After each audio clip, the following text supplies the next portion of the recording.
The sun poured into our cozy kitchen, reflecting off the well-used countertops and worn-out wooden table.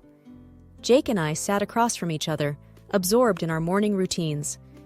I thumbed through a cookbook, trying to find new recipes for the upcoming week, while Jake caught up on the latest news, newspaper sprawled in front of him. "You remember my work event next weekend?" I began, breaking the comfortable silence.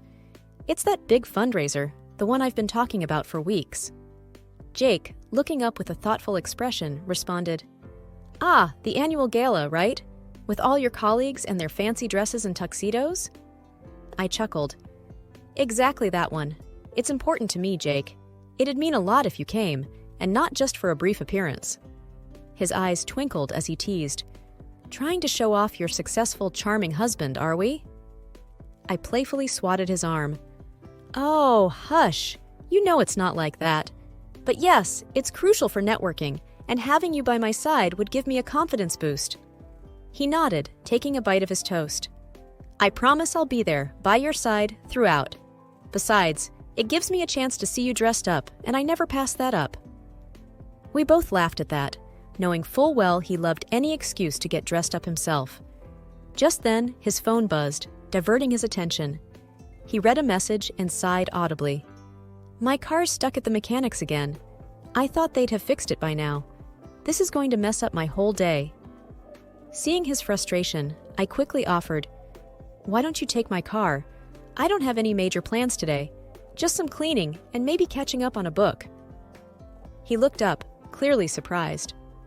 "Are you sure, Alex? I don't want to leave you stranded." I pushed my car keys towards him. "I've got 2 legs and a whole neighborhood of friends. If I really need to, I'll find a way. Plus, Mrs. Henderson next door owes me a favor. I helped her with her garden last week, remember?" He smiled, relief evident on his face. "Thanks, love. You always know how to make things work. I promise I'll fill up the tank as a thank you." I grinned. "And maybe grab some of that ice cream I love on your way back?" He winked. "Deal." This simple exchange, a routine part of our daily life, unknowingly sowed the seeds for the tempest that was about to hit our lives. As soon as Jake left with the car, I went on a cleaning spree. The house needed some sprucing up, and there's no time like the present. I cranked up the volume of our old radio, letting the upbeat tunes fill our home. From scrubbing the kitchen counters to vacuuming the living room rug, the hours seemed to melt away. In the midst of my cleaning, I realized I'd missed our little indoor plants that needed watering. While attending to them, I noticed the framed photos on our shelves, documenting our years together. From our first camping trip, where Jake tried to set up a tent and failed hilariously, to our family gatherings where both our families mingled as one. It felt surreal how much we'd built together over the years. As I was lost in memories, I felt a sudden wave of anxiety. Glancing at the wall clock, I noted the time. It had been hours since Jake left, and I hadn't heard a word from him. Pulling out my phone, I checked for missed calls or texts. Nothing. Just as I was crafting a message to him, my phone rang, the screen showing unknown caller. Taking a deep breath, I answered, "Hello? Is this Mrs. Alex Williams?" The voice, firm and unfamiliar, sent a chill down my spine. "It is. Who am I speaking to?" "This is Officer Mitchell from the City Police. I'm sorry to inform you there's been an accident involving a car registered in your name." My heart pounded loudly in my ears. "Jake, is he okay? Please tell me he's okay." "He's injured but conscious. You might want to come down here." I felt my knees weaken. "Where are you located? I'll be there immediately." The officer provided the location, trying to assure me it wasn't the worst-case scenario, but it did little to calm my racing mind. On the verge of tears, I rushed outside, desperately searching for a quick way to get to the crash site. Mrs. Henderson, the elderly lady next door and one of the kindest souls I knew, saw my distress. "Alex? What's wrong, dear?" "Jake. Accident. I need to get there," I blurted, the words coming out all jumbled. Mrs. Henderson didn't miss a beat. "My grandson's car is here. Take it. Go." "I can't thank you enough, Mrs. Henderson," I managed to say as she handed me the keys. "You bring that boy back safe and sound, and let me know if you need anything." I nodded. the weight of the situation hitting me as I headed towards the crash site, hoping and praying that everything would be all right. The accident scene was overwhelming. Traffic was diverted, emergency lights swirled, and curious onlookers whispered amongst themselves, their eyes locked on the site of the crash. As I parked and made my way towards the commotion, I tried to quell the panic that threatened to engulf me. A nearby officer noticed my distress. "Can I help you, ma'am?" "My husband, Jake Williams, he was in the accident," I stammered.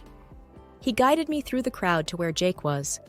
Seeing him with paramedics, a cut on his forehead and an arm in a sling brought both relief and concern.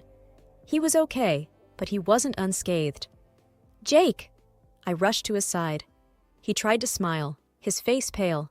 "Hey, Alex, looks worse than it feels." I gently touched his cheek. "What happened?"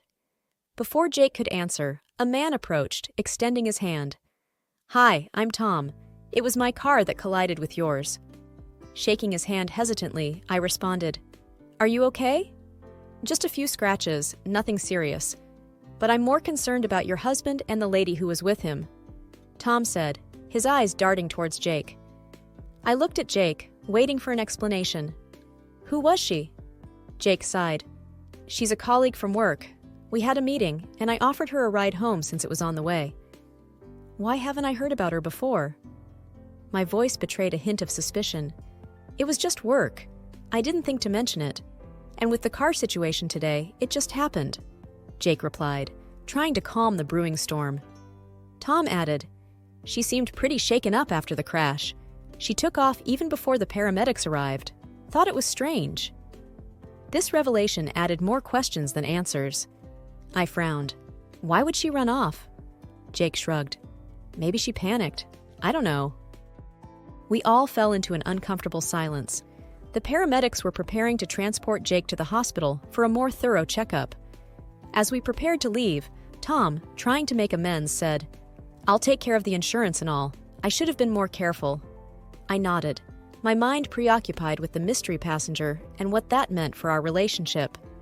As the ambulance started up, I made a silent vow to uncover the truth, no matter where it led. After ensuring Jake was settled in his hospital room, my thoughts shifted to the DVR in our car. It was a relatively new addition, a birthday gift from Jake after I'd mentioned wanting one.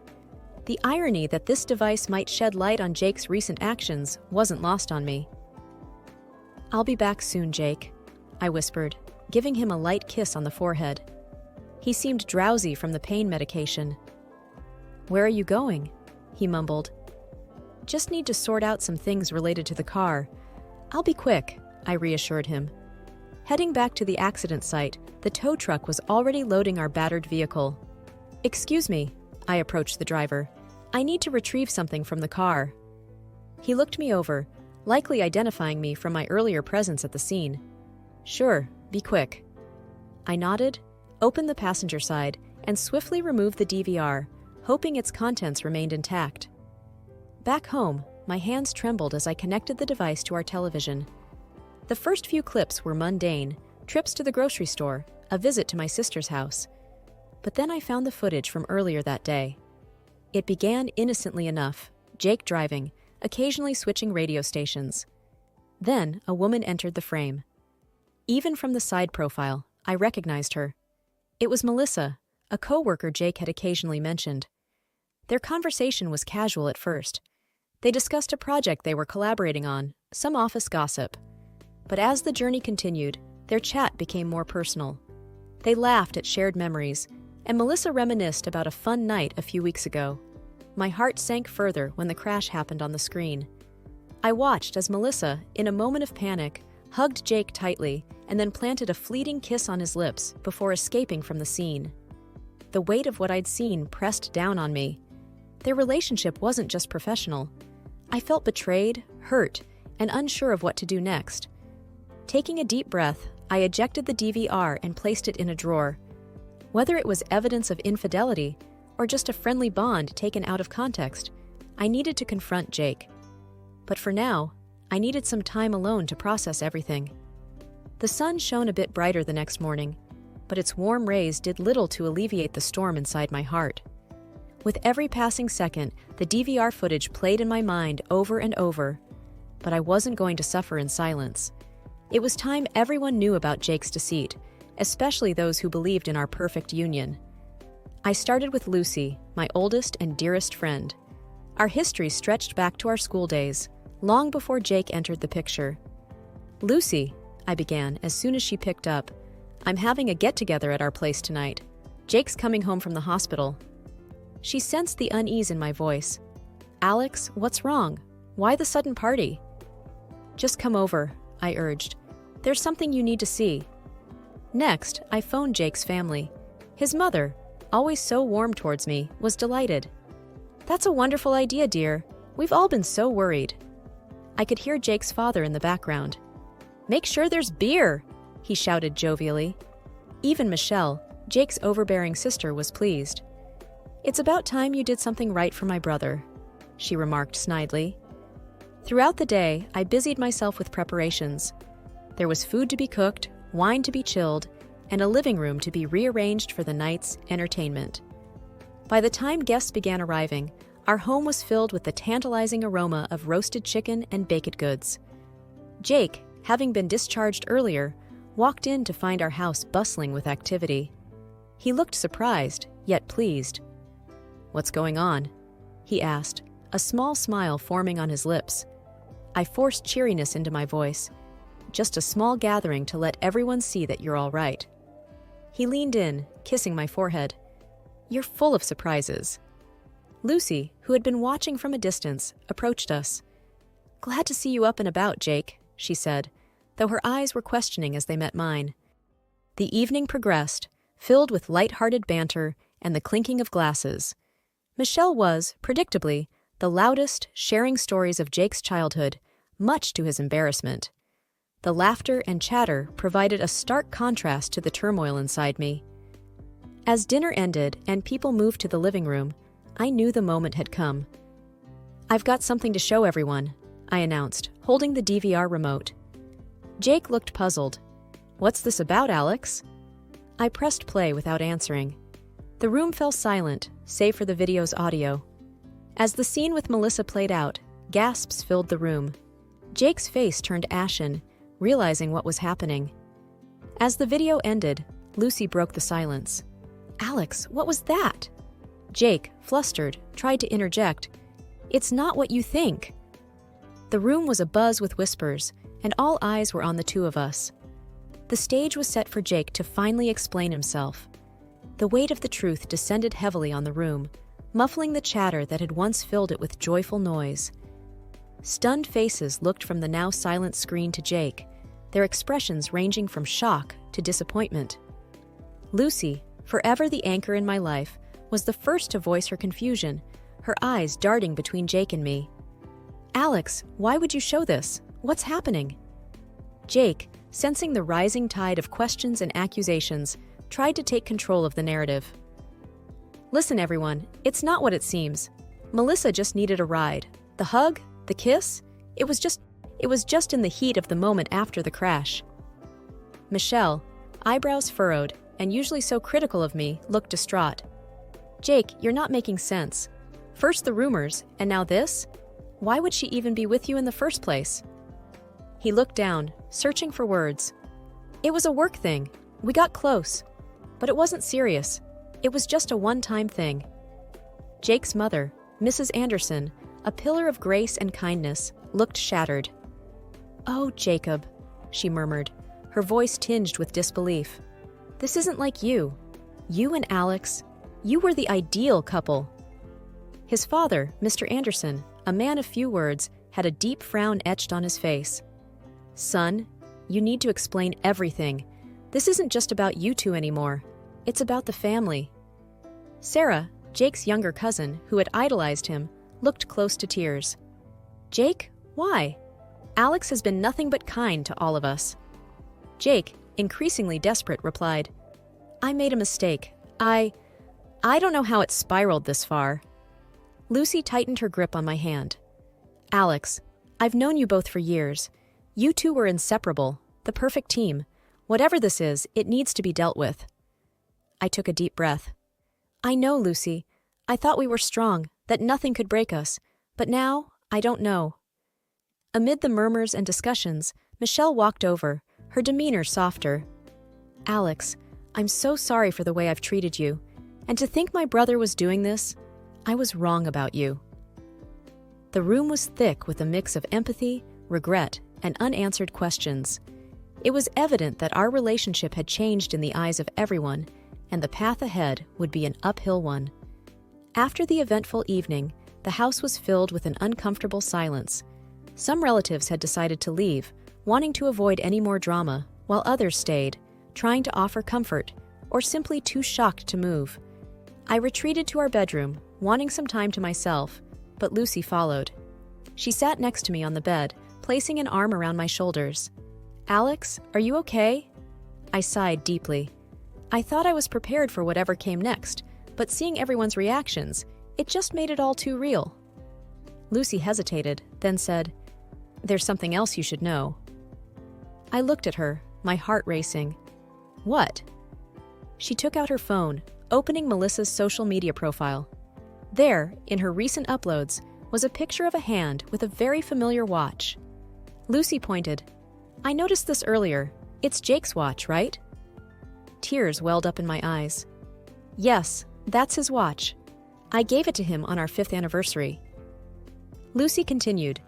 This photo was taken in your bedroom, Alex. Look at the background. It's your dressing table. I was taken aback.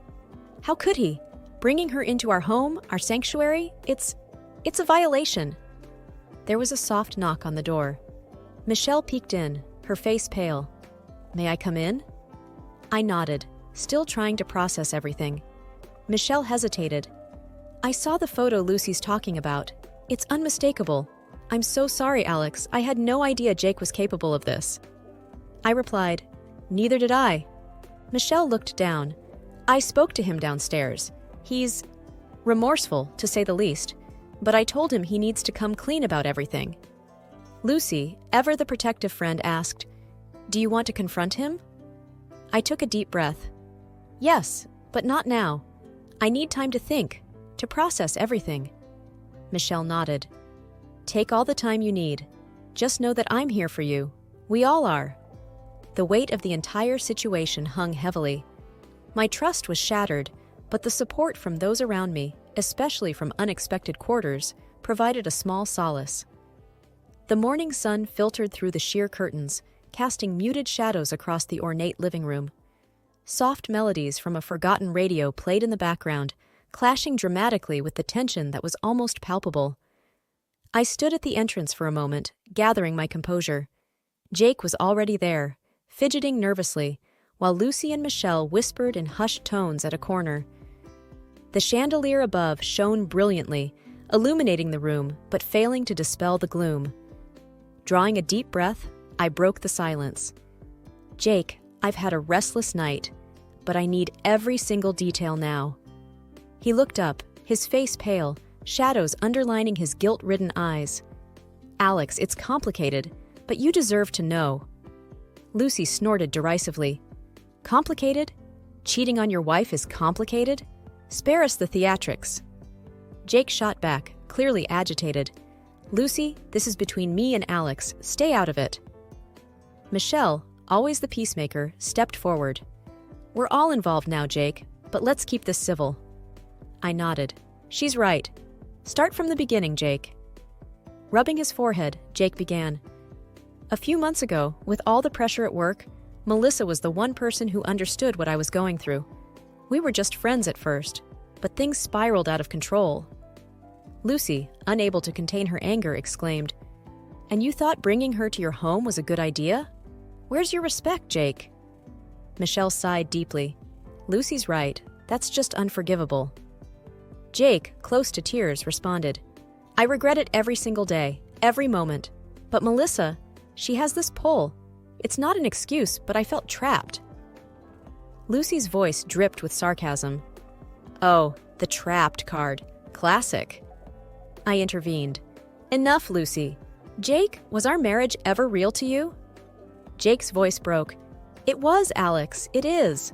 I made a terrible, terrible mistake. I can't change the past, but I'd do anything for a chance at redemption. Michelle, her eyes moist, said, "Jake, some things once broken can't be mended. It's a hard truth." Lucy whispered, mostly to herself, "We thought you were different, but you proved us wrong." Facing Jake, I stated with finality, "I need to find happiness again. Away from all this. Away from you. I'm filing for divorce." Jake's plea was almost a whisper. "Alex, if there's even a shred of love left, please reconsider." But my mind was made up. This isn't about love anymore, Jake. It's about self-worth. Lucy and Michelle closed in, their support evident. As I moved towards the door, I threw one last glance at the life I was leaving behind, a chapter closing, and a new one waiting to unfold.